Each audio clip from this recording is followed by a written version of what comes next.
32시간 전에 마감한 트레이더가 생생하게 전하는 글로벌 마켓 리뷰 델타원입니다.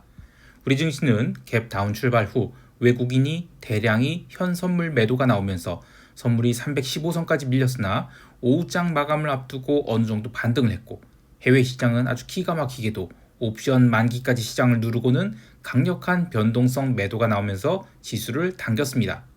시장에서는 PC 물가 지표가 하락하고 또 기대 인플레이션이 하락해서 지수가 급등을 했다라고 하지만, 트레이더의 관점에서는 전형적인 제로 데이 투 익스파이어 옵션 장세였다라고 할 수 있겠어요. 한편 비달러 자산들이 의미 있는 반등을 하였는데, 시장에 어떤 변화가 진행 중인지 대응 전략과 함께 이야기합니다. 그리고 시황을 미리 보기를 원하시는 분들은 네이버에서 델타원 글로벌 검색하셔서 여기 네이버 프리미엄 콘텐츠 보시면 시장 시황의 스크립트를 미리 보실 수 있습니다. 자, 먼저 아시아 세션 리뷰 갈게요. 우리 증시는 갭 다운 출발 후 변동성이 빠르게 상승하면서 지수를 끌어내리기 시작했고, 외국인들이 현 선물 동반 매도를 매우 강하게 하면서 오후장에는 선물이 315선마저 깨게 됩니다. 오늘 외국인들이 현물 매도가 의미 있었던 것은 단순히 선형적인 매도를 한 것이 아니라 오후 1시 15분 이후로는 좀 시간에 쫓겨서 현물 매도 강도를 키운 것이 있어요. 올해 하반기 이후에 우리 증시가 외국인들이 현물 매도로 인해 약세 전환을 했음에도 불구하고 현물 매도가 나올 때 선물도 동시에 대량의 매도가 나온 적은 굉장히 드물어요. 그래서 현물 매도는 어쩔 수 없는 그냥 추세적 비중 축소다 이렇게 받아들일 수밖에 없는 거고, 외국인이 선물 매매는 그냥 우리 시장을 떠나는 선에서 청산이 나온 것이지 적극적인 선물 매도세는 없었다고 봐요. 그런데 어제부터, 그러니까 목요일부터죠, 선물 베이시스가 다시 약세로 돌기 시작했어요. 오늘은 선물 베이시스가 이론 베이시스를 마이너스 0.4포인트 넘게 하회하면서 프로그램 차익 매도가 2,500억가량 나왔어요. 비차익 매도도 5,500 넘게 나오고요. 이것은 연말로 갈수록 외국인들이 우리 시장의 포지션을 좀 치워버리려는 그런 압력이 커지고 있음을 보여줍니다. 선물 미결제 약정도 장중 한때 25만 7천 계약까지 증가했는데, 마감에도 전일 대비 4,300계약 이상 미결제 약정이 증가했죠. 안타깝게도 주된 미결제 약정 증가의 방향성은 매수가 아닌 매도 쪽으로 보이는데요. 장마감 1시간 남겨놓고서 지수가 조심스럽게 반등에 성공했고, 또 토요일 새벽에 마감한 야간 선물도 2.45포인트나 올라서 마감했지만, 시장 참여자들이 월요일 갭상승이 나왔다고 계속 따라붙을 그런 상황은 아닌 것으로 보고 있습니다. 그래도 긍정적으로 볼 수 있는 몇 가지를 이야기해보면, 연기금이 오늘 1,800억 이상의 현물을 매수하면서 시장을 방어했죠. 요 며칠 동안 꽤 많이 매수를 했어요. 그리고 삼성전자의 자사주 매수를 포함해서 기타 법인이 주식 매수가 시장에서 나름 중요한 매수 주체로 작용하고 있어서 일방적인 변동성 폭발은 나타나지 않고 있다, 이렇게 보고 있습니다. 옵션 시장을 보면 개장 초에 어쩔 수 없는 변동성 매수가 들어오면서 지수를 316선 중반까지 밀어냈죠. 외국인들이 선형적 현물 매도가 오후 들어서 강화되면서 선물이 315선마저 깨고 내려갑니다. 그때 변동성이 다시 올라오게 돼요. 316.35선에서 한참 동안 거래량을 말라붙이면서 횡보를 했다가 이 현물이 좀 더 매도가 세게 나오니까 어쩔 수 없이 밀려났죠. 오전장 개장 후 15분 동안 있었던 변동성 폭발로 만들어진 그 변동성의 고점을 오후에 돌파하니까 추가 롤링다운 해지가 나왔어요. 그래서 선물이 310에서 305선까지 롤링다운이 나왔거든요. 이것도 지수를 좀 레벨 다운시킨 요인으로 봅니다. 다만 이렇게 해지가 마무리되고 나서 오후 2시 이후에는 지수가 의외의 강한 숏 커버를 보이면서 318선 위로 올라오게 되는데요. 마켓메이커들은 상단 레인지를 335에서 330으로, 그리고 하단 레인지는 305선까지 낮추면서 지수의 추가 하락을 대비했어요. 근데 오후 2시 30분 이후 시장이 반등을 하면서 변동성이 고개를 빠르게 꺾고 내려갔죠. V코스피 지수가 지금 21포인트 중반까지 다시 내려가서 마감했는데, 해외 시장 대비 우리 시장은 그동안 4포인트 이상 변동성 프리미엄이 붙어 있었죠. 이게 정치적 리스크라고 할 수도 있고요. 여하튼 이 정도 변동성 하락에 시장이 바닥을 쳤다? 이건 좀 조심스럽다고 봐요. 물론 다음 주는 이제 해외 시장이 크리스마스 이슈로 사실상 휴장에 가까운 조용한 시간을 보낼 것으로 예상됐죠. 그래서 우리 시장이 변동성이 다음 주에 어느 정도 빠지는 것은 당연하다고 봐요. 그런데 마켓메이커들이 옵션 발행 레인지가 그 상단이 330까지 내려왔죠. 그래서 330에서 305 구간으로서 적당히 좀 프리미엄 빼다가 연말 랠리 주거나 아니면 오히려 좀 패대기 치는 그런 장세로 마무리되고요. 1월 둘째 주의 옵션 만기에 본격적인 옵션 감마 폭발이 일어날 것 같아요. 그래서 그냥 저는 옵션 매수자들은 지금부터 2주 동안 계속 휴가를 갔다가 1월 6일 월요일, 그러니까 만기주죠. 이때 콜옵션 매수에 좀 나서보면 어떨까 싶습니다. 자, 이제 유럽 세션 넘어갈게요. 유럽 증시는 갭 하락 출발하고 제대로 반등을 하지 못하면서 오전장을 끝까지 눌러서 선물옵션 12월물을 만기 결제시켰어요. 이로써 유럽 증시는 하루 만에 풋옵션을 3배에서 4배까지 시세를 줬고요. 또 이틀 전에 눌림까지 다 포함시킨다면 외가격 풋옵션들을 무려 30배에서 40배까지 시세를 주었습니다. 기가 막히게도 점심시간에 선물옵션 결제를 시킨 뒤에는 조심스럽게 반등을 시작해요. 현물 마감 때는 유럽이 장중 눌림을 모두 만회시키는 양봉으로 마감시켰는데요. 이렇게 근월물 옵션은 풋옵션을 아주 대박을 줬지만 1월물 옵션은 반대로 콜옵션이 장중에 큰 상승을 주게 됩니다. 이것은 현물로 보면 유럽 증시가 사실상 전일 대비 약보합선으로 마감된 거예요. 그래서 유럽의 변동성 지수는 20포인트가 넘었던 게 다시 18포인트대로 내려가게 됐습니다. 뉴스플로우 또한 유럽 증시 등락에 대해서 트럼프가 미국으로부터 석유와 가스를 더 많이 구매하지 않으면 유럽에다가 추가 관세를 부여할 가능성이 높다, 이러면서 오전장에 눌렸다라고 하는데, 트레이더의 관점에서는 그냥 옵션 많기 때문에 오전장 눌렀고 만기 결제 딱 끝나니까 이후에는 눌림에서 회복되었다, 이렇게 보고 있어요. 채권 시장에서는 오늘 미국 PCE 물가지표 약하게 나오고 또 미시간대 기대 인플레이션 또한 예상보다 약하게 나왔는데, 이때 채권 시장 급등 나온 거 아니에요. 그냥 반등만 있었지 상승폭 나중에 다 축소합니다. 유로존 채권도 마찬가지예요. 그래서 금요일이 미국 증시 급반등이 경제 지표 때문이다, 이거는 좀 아닌 것 같고 그냥 저는 옵션 만기 때문이었다라고 봐요. 채권 시장이 반등을 했지만 채권 변동성은 계속해서 그냥 91포인트대에서 큰 변화 없이 머무르고 있습니다. 오히려 비달러 바스켓이 좀 크게 반등했죠. 통화 시장을 보면 멕시코 페소화가 브라질 헤아라와 함께 목요일에 좀 시장 개입이 있었다, 이런 이야기가 있어요. 그래서 이후에 금요일 아시아 세션 또 유럽 세션에서 꾸준히 강세를 보이다가 미국 세션 들어서는 현물 마감 때까지 상승하면서 멕시코 페소화는 12월에 고점을 돌파해서 마감했습니다. 의외의 상승이죠. 또 유로나 엔, 파운드 이런 것도 유럽 세션 이후 꾸준히 상승했는데, 아쉽게도 원자재 통화인 오지나 루니는 반등도 시원찮았을 뿐더러 다른 비달러 바스켓이 현물 마감 후 눌릴 때 같이 눌렸어요. 이것은 유로존이나 영국은 여전히 인플레이션, 특히 서비스업 인플레이션 리스크에 노출되어 있어서 함부로 금리 인하를 강하게 하기 힘든 면이 있는데 비해 중국이 성장이 받쳐주지 않는 상황에서 원자재 통화, 오지와 루니 이런 것들은 의미 있게 반등할 가능성이 없다라고 보는 것 같아요. 그래서 이들 원자재 통화는 트럼프의 집권 후 인플레이션 라운드 2가 시작될 때 좀 맹렬히 상승할 가능성이 있지만 그 전까지는 그냥 최대한 눌리려는 것 같습니다. 상품 시장에서는 골드와 실버가 1%와 2%대 강한 반등을 했어요. 근데 기름은 나흘 연속 음봉을 얻어맞은 것을 간신히 미국 세션에서 방어만 했을 뿐 의미 있는 상승 못했죠. 골드나 실버가 반등한 것은 간만에 비달러가 반등한 것도 있지만 채권 시장이 더 이상 밀리지 않고 또 반대로 반등도 하기 힘들다, 그러면 연말을 맞이해서 귀금속에 다시 매수세가 들어오지 않을까, 이런 기대감으로 상승한 것 같아요. 근데 저는 좀 납득하기 어렵지만 어쨌든 상품 시장이 움직이면 간단한 이슈로 설명하기 힘들죠. 하여튼 연말 들어서 저가 매수가 귀금속들에 들어온 것 같아요. 한편 기름 시장에서는 헤지펀드들이 텍사스 기름에 대해서 롱베팅을 가장 강하게 늘렸다라고 하는데, 이 맥락을 정확하게 파악해야 됩니다. 뭐냐면 토요일 새벽에 발표된 CFTC COT 리포트를 기준으로 텍사스 기름 롱 포지션이 연중 최고치로 늘어난 게 아니고요, 한 주 동안 가장 강하게 매수했다는 거예요. 이게 특별히 펀더멘털에 근거한 것은 아닌 것 같고, 텍사스 기름이 지금 68달러선을 계속 지키고 있죠. 그래서 연말까지 이게 더 이상 숏 공격은 어렵겠구나 싶어서 포지션을 좀 빠르게 언와인드하고 롱으로 바꿔 탄 게 아닌가, 이런 생각이 들어요. 어쨌든 내년에 트럼프가 집권하고 나서야 의미 있는 어떤 방향성이 나올 것 같습니다. 이제 미국 세션 넘어갈게요. 미국 지수 선물은 아시아 세션 내내 눌리고 또 유럽 세션 시작할 때는 좀 반등 좀 하더니 유럽 증시가 오전장 내내 옵션 만기로 눌렸죠. 그때 나스닥 선물은 개장 전에 무려 마이너스 1.88%까지 밀리게 됩니다. 이때 나스닥 선물이 3월 물로는 21,006포인트까지 내려가죠. 12월 물도 2745포인트까지 밀립니다.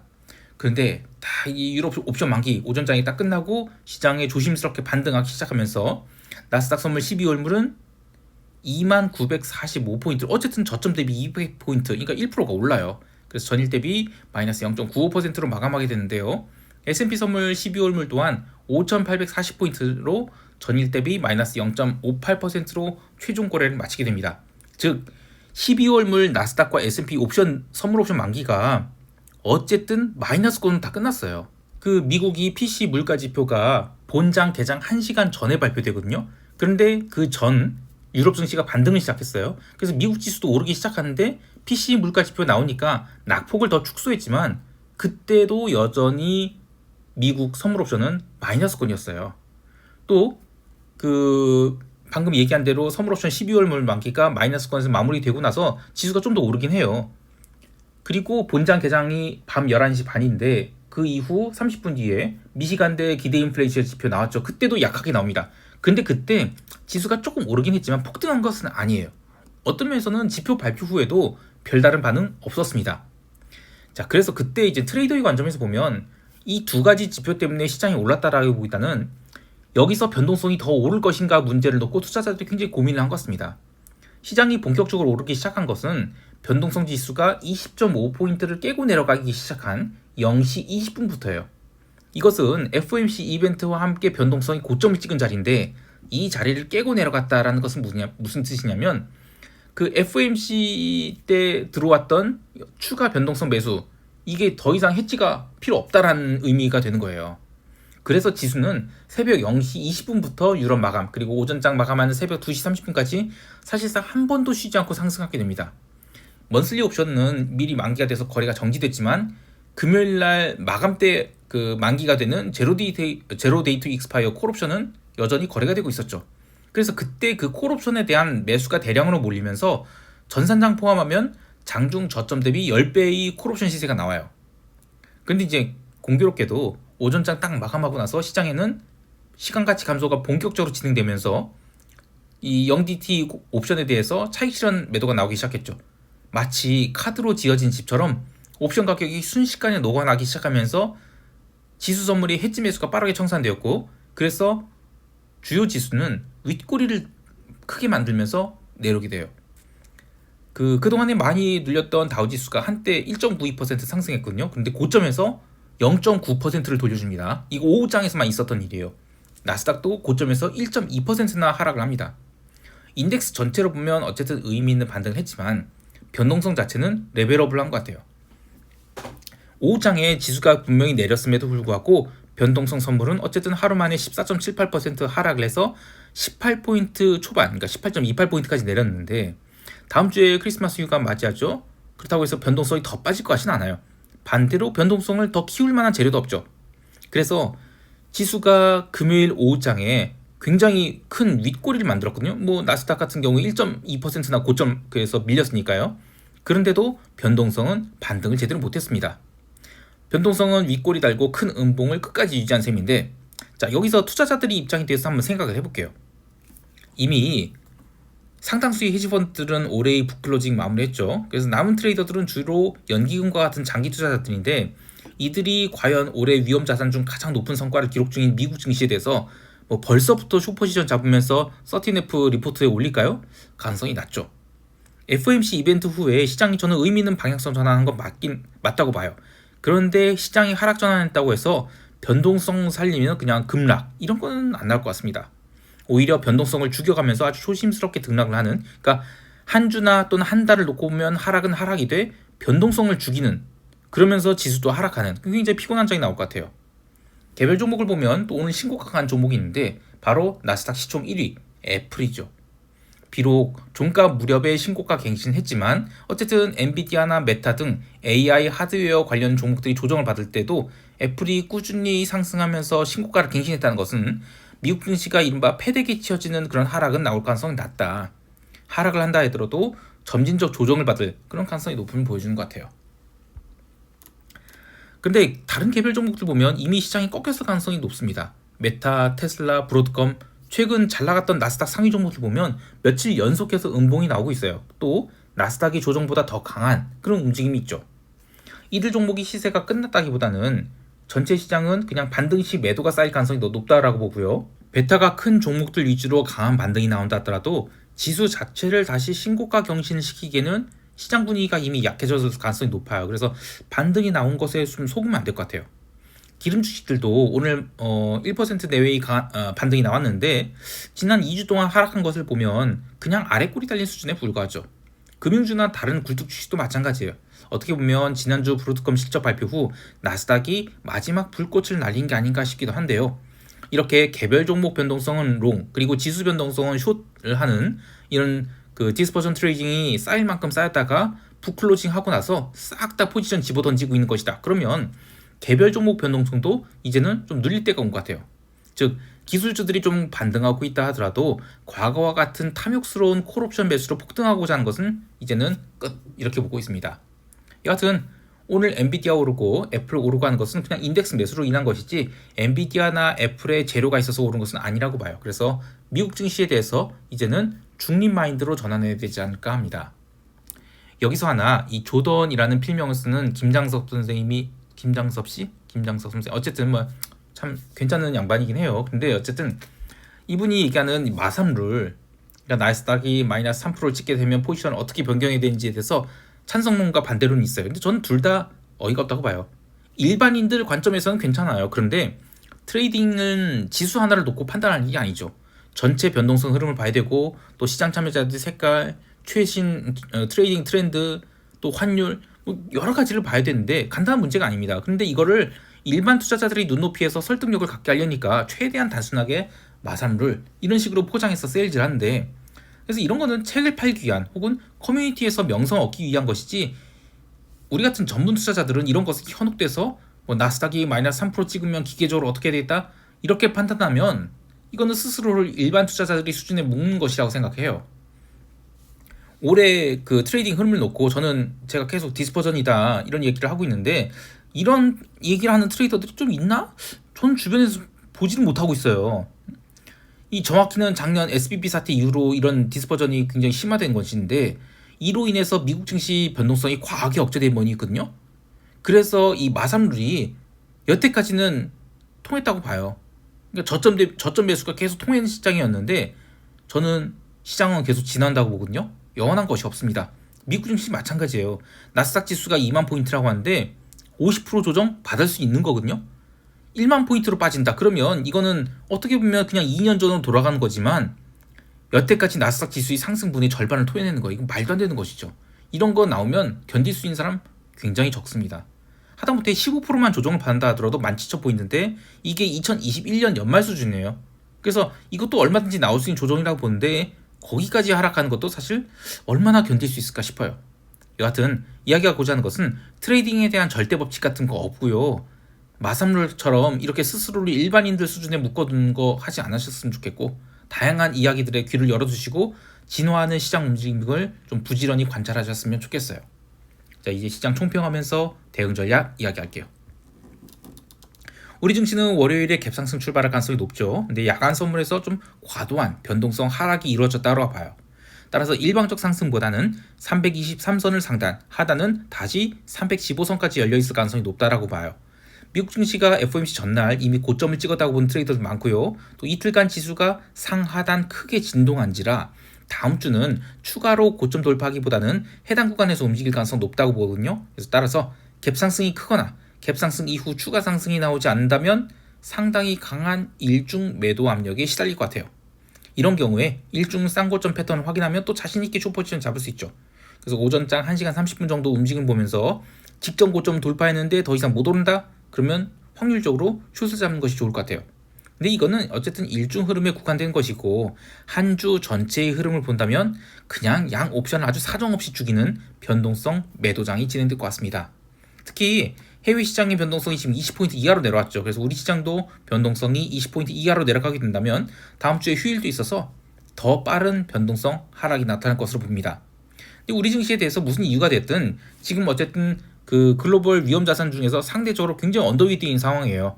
그런 상황에서 내년을 맞이한다 그러면 어느 정도는 인덱스 매수가 들어올 수 있다고 보거든요. 그래서 인덱스 매수가 들어올 때는 콜옵션 폭발이 나오기 쉬워요. 다음 주는 그냥 양옵션을 최대한 다이어트 시켜주길 바라면서 보냈다가 옵션 만기 전주 혹은 만기주 이때 어떻게 하면 콜옵션을 싸게 사볼 것인가, 요걸 좀 고민해 보는 것이 좋을 것 같습니다.